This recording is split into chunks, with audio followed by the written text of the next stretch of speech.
Unleash the imprisoned splendor. William James of Harvard wrote, "The greatest revolution of my generation is the discovery that people, by changing their inner attitudes of mind, can change the outer aspects of their lives." My dear friends, you and your mind are extraordinary. You have 100 billion brain cells, each connected by ganglia and neurons to as many as 20,000 other cells. The total number of thoughts that you can think is therefore equal to 100 billion to the 20,000th power. According to the brain expert Tony Buchan, this means that the number of ideas you can generate is equal to the number 1 followed by 8 pages of zeros. More potential ideas than the number of all the molecules in the known universe. The question is, how are you using this powerful mental supercomputer? You have the mental ability right now to set any goal and achieve everything you could ever want or hope for in life. By using your brain, your ability to think, plan, and create, with greater precision and accuracy, you can solve any problem, overcome every obstacle, and achieve any goal you can set for yourself. Your mental supercomputer is so powerful that you could not use your full potential if you had 100 lifetimes. My dear friends, we are using only 10% of brain potential. When I was 21, I was impressed when I heard that the average person uses only 10% of his or her mental ability. I later learned that the true number is closer to 2%. Most people have enormous reserves of mental capacity that they fail to use, that they are apparently saving up for some good reason. Imagine that you had inherited a bank account containing $1 million and growing regularly with interest. But you only ever accessed $20,000 of this amount because you lacked the necessary code to acquire the rest of your money. The remainder of this wealth was yours, but you couldn't get at it because you did not know the correct account number that would release these funds to you. This is the situation of most people. They have enormous stores of mental ability that they habitually fail to use. In the pages ahead, you will learn a series of simple, practical, proven ways to tap into more and more of your natural thinking talents and abilities. You do not need to become more than you are or someone different. You only need to become all that you are already and to unleash more of your existing mental powers. My dear friends, learn the combinations. Life is like a combination lock, only with more numbers. All combination locks work in the same way. You turn to the first number, back past that number to the second number, and forward to the third number. If you have the right numbers, the lock opens, whether it is a bicycle lock or a great vault in a major bank. Imagine that you knew all the numbers but one to unlock the success code in whatever you wanted to do. Lacking one key number, you could spin the dial forever and never get into the riches contained inside your mental vault. But with one extra number, in the correct order, the vault would open, and you could achieve extraordinary things with your life. This book contains some of the best combinations ever discovered in terms of thinking tools that enable you to make quantum leaps in your life. In many cases, what holds you back is simply a matter of perspective, your particular way of looking at things. My dear friends, use your explanatory style. Dr. Martin Seligman of the University of Pennsylvania calls the way you explain or interpret things to yourself your explanatory style. This can be as simple as the difference between optimism and pessimism, the glass seen as half full or as half empty.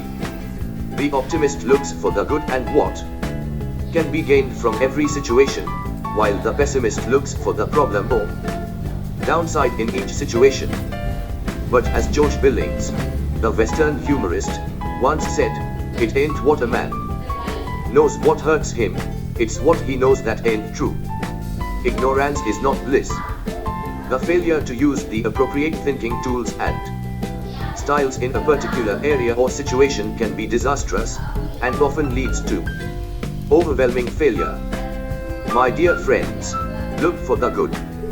Very often, when you change your perspective, you see things differently, make different decisions, and get different results. Napoleon Hill says in his Success Classic, think and grow rich that, within every problem or difficulty there lies the seed of an equal or greater benefit or advantage. After interviewing more than 500 of the wealthiest self-made multimillionaires in America, he found they all had certain qualities in common. One of these common denominators was that the wealthy people in his research had developed the habit of always seeking the valuable lesson in every setback or difficulty, and they always found it. Most of their fortunes had come about as the result of applying the lessons they had learned through failure and hardship to developing breakthrough products and services that eventually made them rich. But without the temporary failures and the lessons they contained, they would still be working for wages. Here is a simple way to transform your thinking to that of the most positive and successful people in our society. Think about the biggest problem that you have in your life today. Now imagine that this problem has been sent to you as a gift to teach you something. Ask yourself, what is the lesson or lessons that I can learn from this situation that can help me to be happier and more successful in the future? Perhaps your biggest problem today is not a problem at all. Perhaps it is an opportunity. As Henry Ford said, failure is merely an opportunity to more intelligently begin again. My dear friends, see the difference of perspective. You have heard the story of the 6 wise men, all blind, attempting to describe an elephant to one another. Each of the wise men touches and describes the elephant differently. All are correct from their individual perspectives. One touches the ear and says that the elephant is like a thick blanket. Another touches the tusk and describes the elephant as sharp and pointed. One feels the leg and describes it as being like a tree trunk. One touches the side of the elephant and describes it as a wall. One grabs the tail and describes it as a rope. The last wise man touches the head and describes it as a rock. Each of them is right from his own perspective, but all of them are wrong in many ways because of their failure to see the elephant, the situation, in its totality. What is your perspective, your attitude about yourself and your world? Anais Nin wrote, "We do not see the world as it is, but as we are." My dear friends, do you know the great discovery? Perhaps the greatest discovery in human history is that you become what you think about most of the time. Your beliefs, either positive or negative, helpful or hurtful, largely determine everything you do and how you do it. What do you think about most of the time? And how do you think about it? As Wayne Dyer wrote, you don't believe what you see what you already believe. Jim Rohn said, everything you have in your life, you have attracted to yourself by the person you are. You can change your life because you can change your thinking. You can change the person you are. My best-selling book is titled Change Your Thinking, Change Your Life. And its title's message is true. As you learn and apply these different ways of thinking, you will begin to change the person you are inside. By the law of correspondence, which says, as within, so without, your outer life will begin to correspond to and mirror or reflect your inner life. As your inner life changes, your outer life changes to reflect this new thinking. Shakespeare wrote, there is nothing either good or bad, but thinking makes it. So, let's begin to learn about and think the ways that the most successful and happy people think so that you can get the results and enjoy the rewards that the most successful people enjoy. 1. Let us see the effect of long-time perspective versus short-time perspective. Men are anxious to improve their circumstances, but are unwilling to improve themselves. They therefore remain bound. The man who does not shrink from self-crucifixion can never fail to accomplish the object upon which his heart is set. This is as true of earthly as of heavenly things. Even the man whose sole object is to acquire wealth must be prepared to make great personal sacrifices before he can accomplish his object, and how much more so he who would realize a strong and well-poised life. My dear friends, it is seen by James Allen that the better you think, the better results you will get, and the more successful you will be in every area.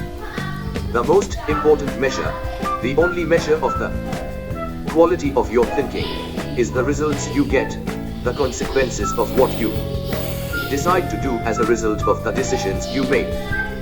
Milton Friedman, the economist, once wrote, "The best measure of quality thinking is your ability to accurately predict the consequences of your ideas and subsequent actions." His point was that economic theory divorced from what actually happened when that theory was applied was clearly incorrect. Consequences are everything.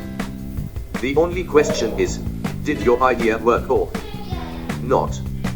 Some people are confused about the importance of long-term consequences. They think that their intentions are most important, not the results. This is a major cause of confusion in our society today. They say, if I intend for good things to happen as the result of my ideas, my decisions, and my actions, and they don't, you can't blame me. Your ability to accurately foresee and predict the consequences of your decisions and actions is the true measure of your intelligence. My dear friends, what is intelligence?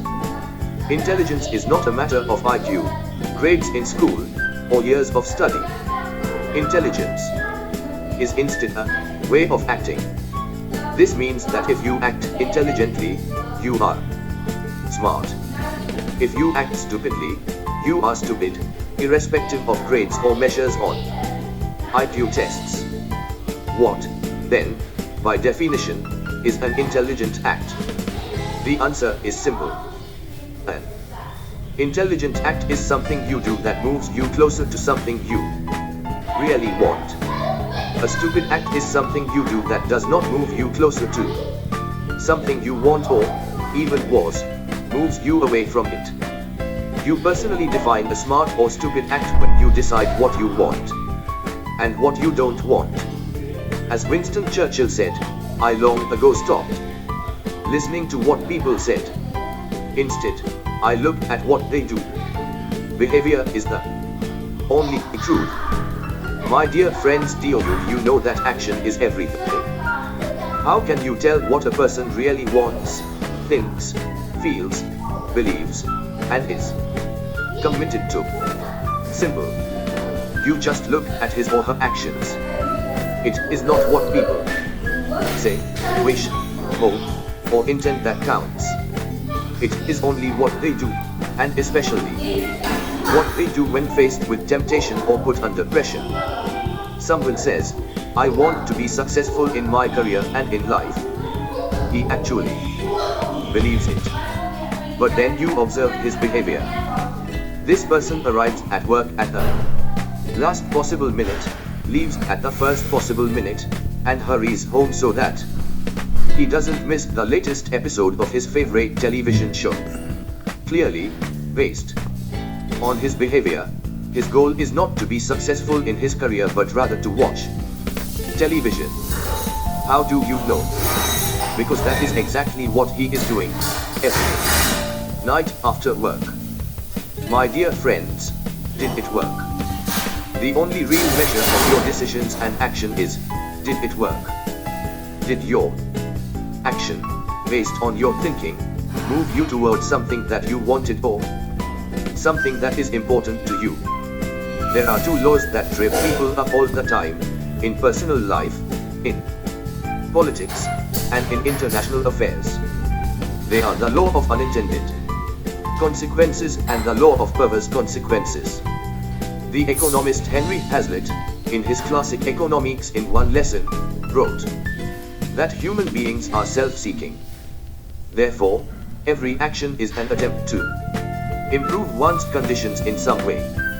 People always seek the fastest and easiest way to get the things they want as soon as possible, with little consideration of secondary consequences.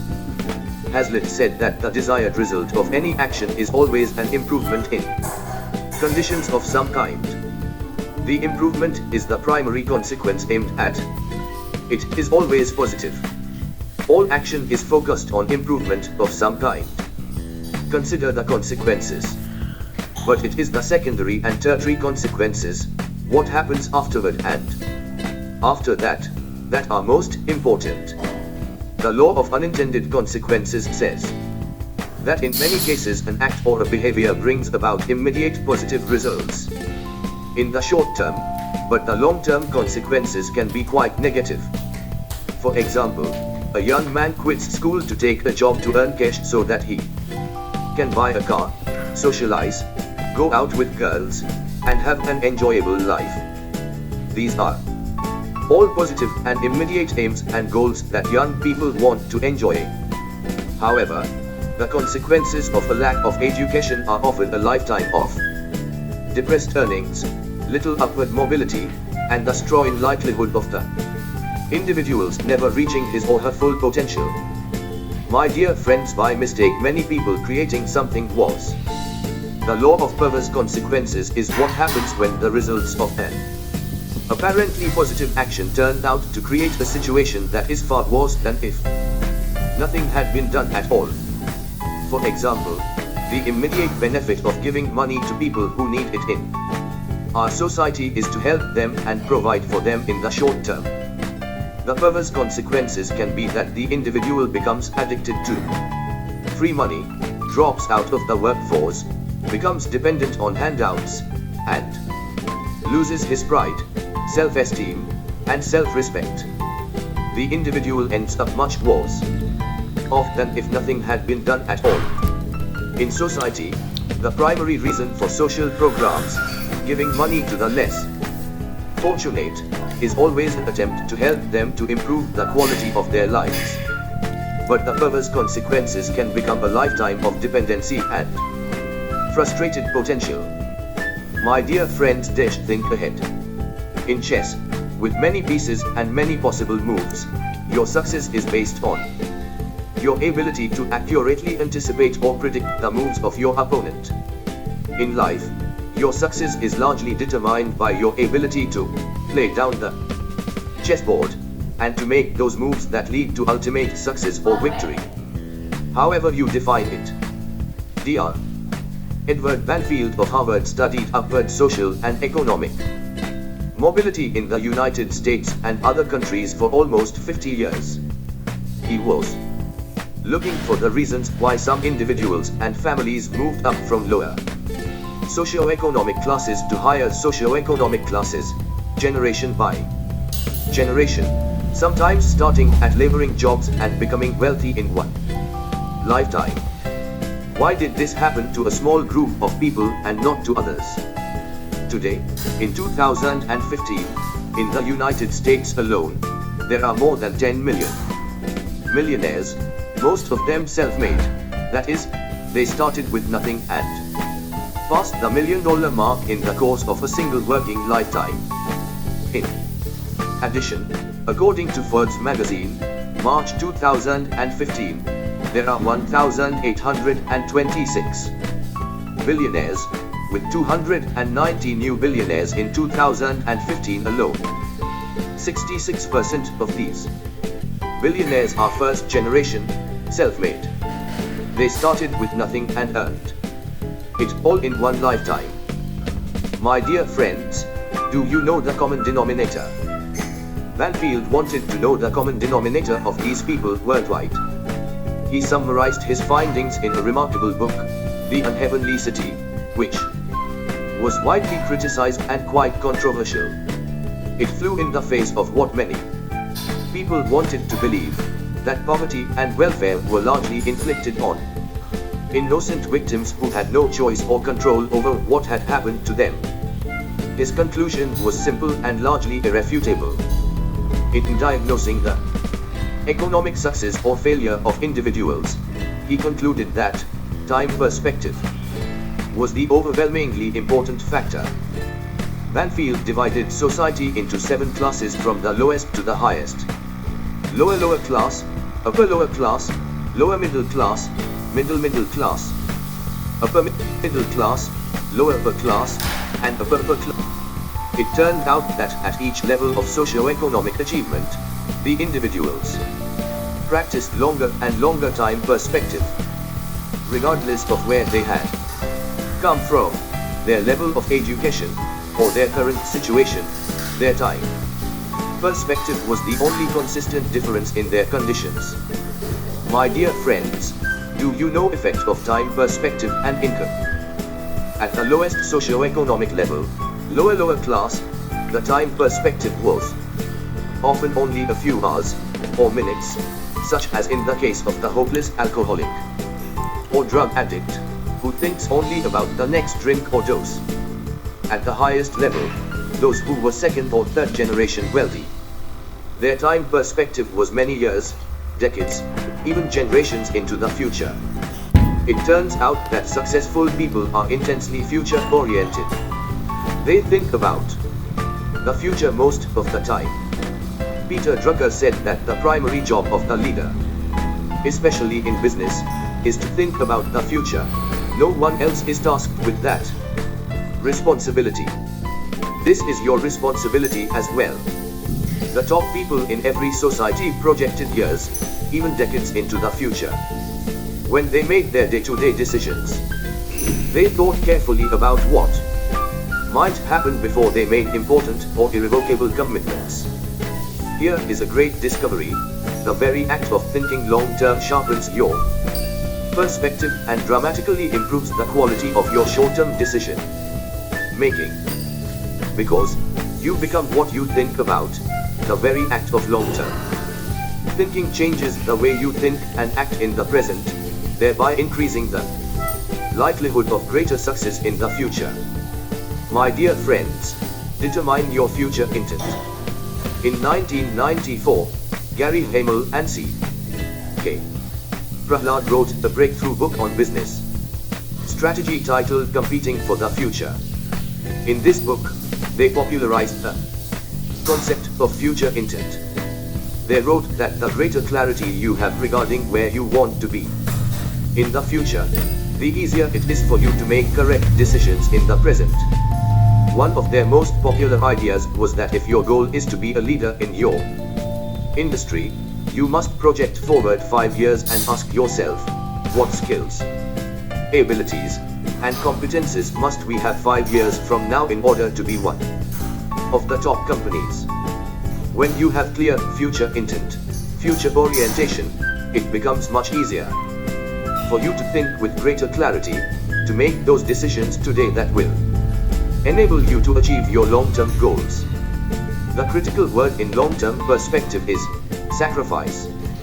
Successful people are willing to sacrifice, to delay immediate gratification in the present, in the short term, to enjoy greater rewards in the future, in the long term.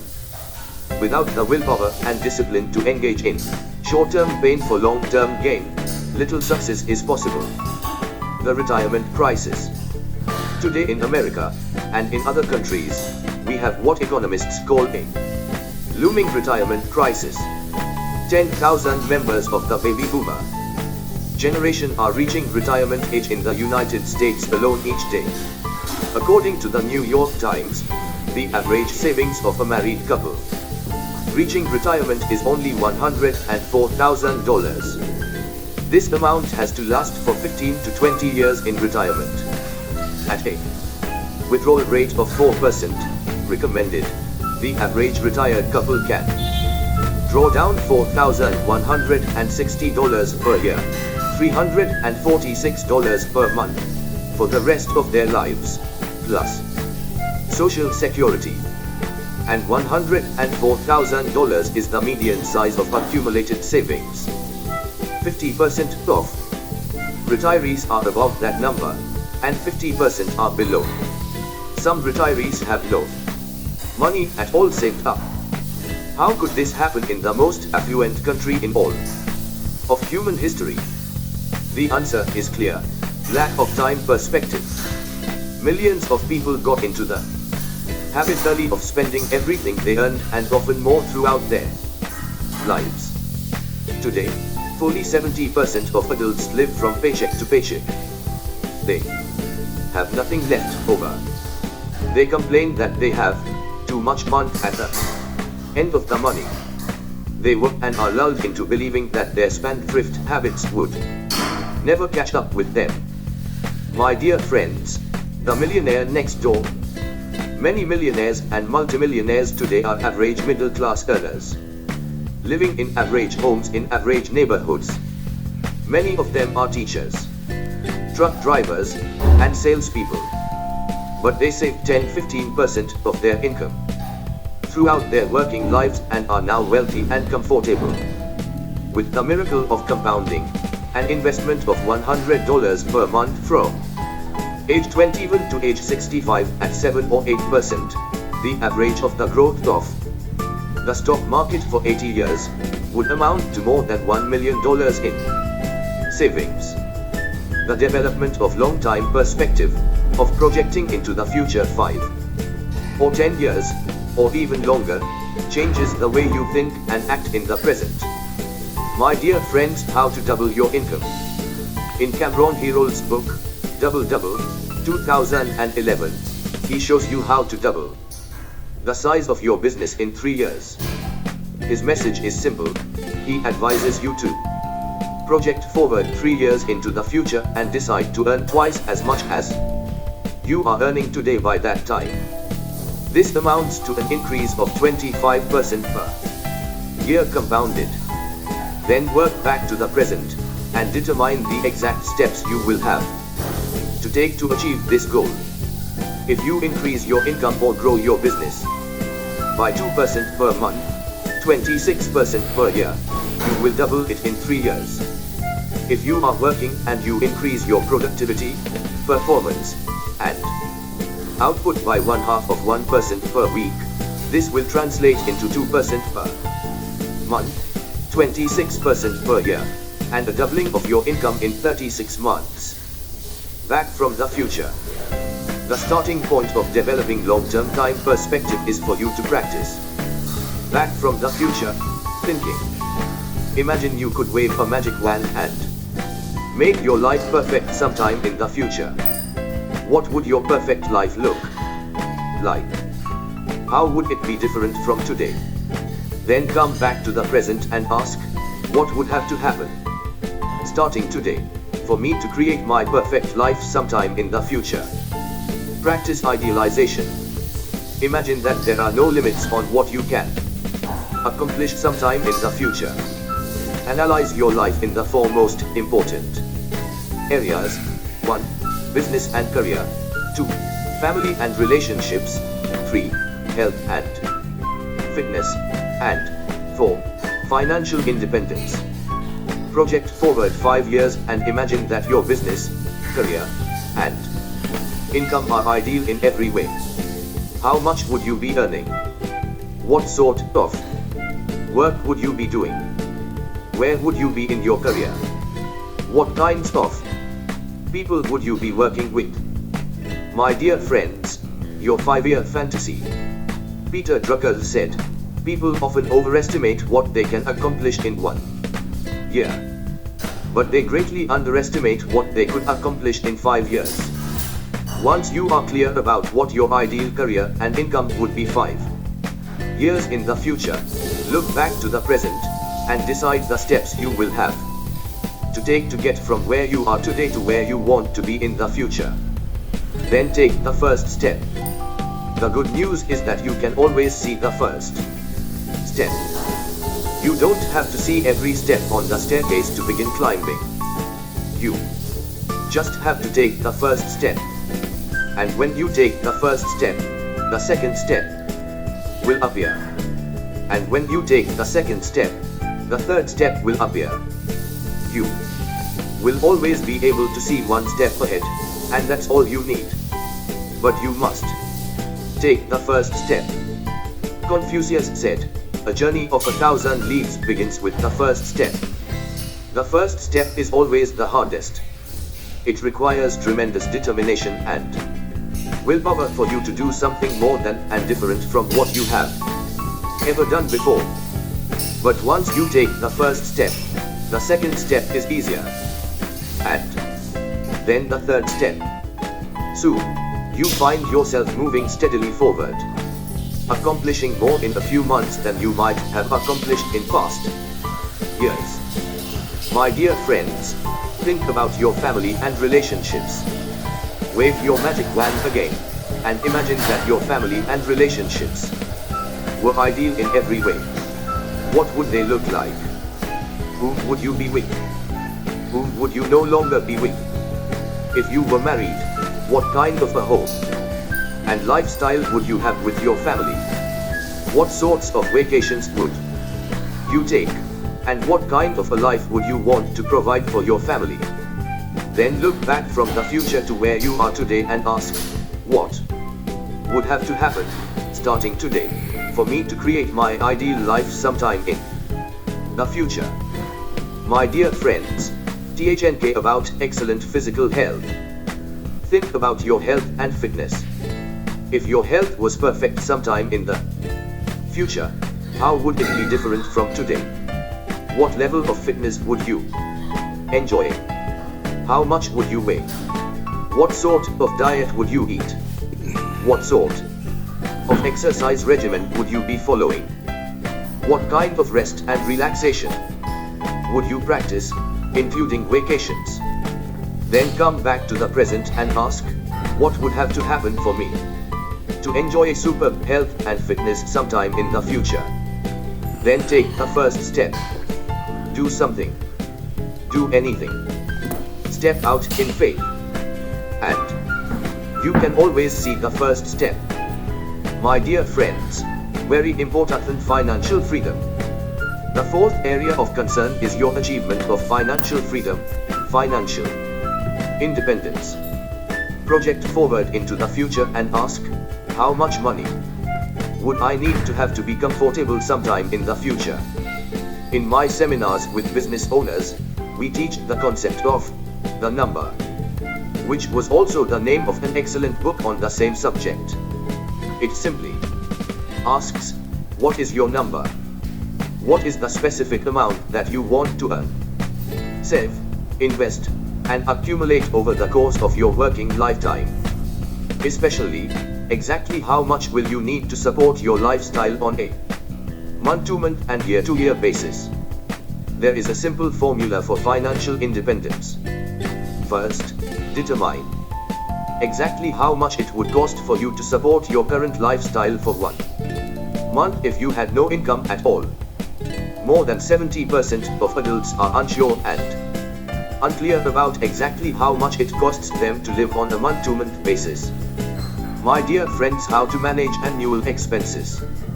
Once you have determined your monthly requirements, which may take a bit of investigation into your current expenses, regular and unexpected, you multiply this number by 12 to determine how much you would have to have saved up or invested if you had no income for an entire year.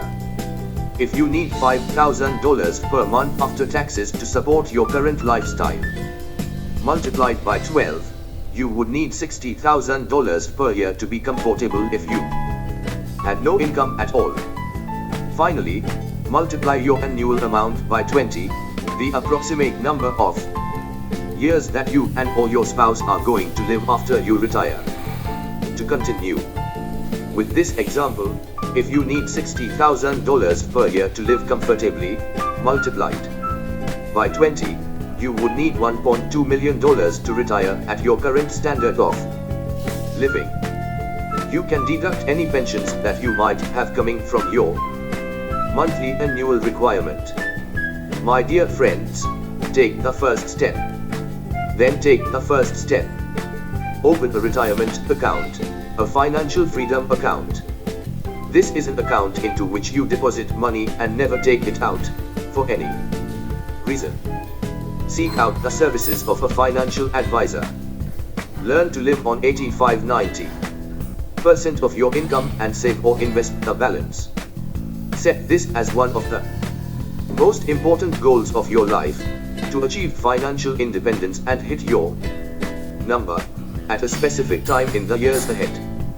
The very act of determining your number, making a plan to achieve it, taking action on your plan, and continuously saving and investing will increase the probability that you achieve that number sometime in the future by as much as 10 times. My dear friends, make the decision. Resolve today to develop long-time perspective. Become intensely future-oriented. Think about the future most of the time. Consider the consequences of your decisions and actions. What is likely to happen? And then what could happen? And then what? Practice self-discipline, self-mastery, and self-control. Be willing to pay the price today in order to enjoy the rewards of a better future tomorrow. And then take the first step. The dividing line between success and failure is not good intentions, hopes, wishes, and dreams. It is deciding what you want in each key area of your life and then taking the first step. And you can always see the first step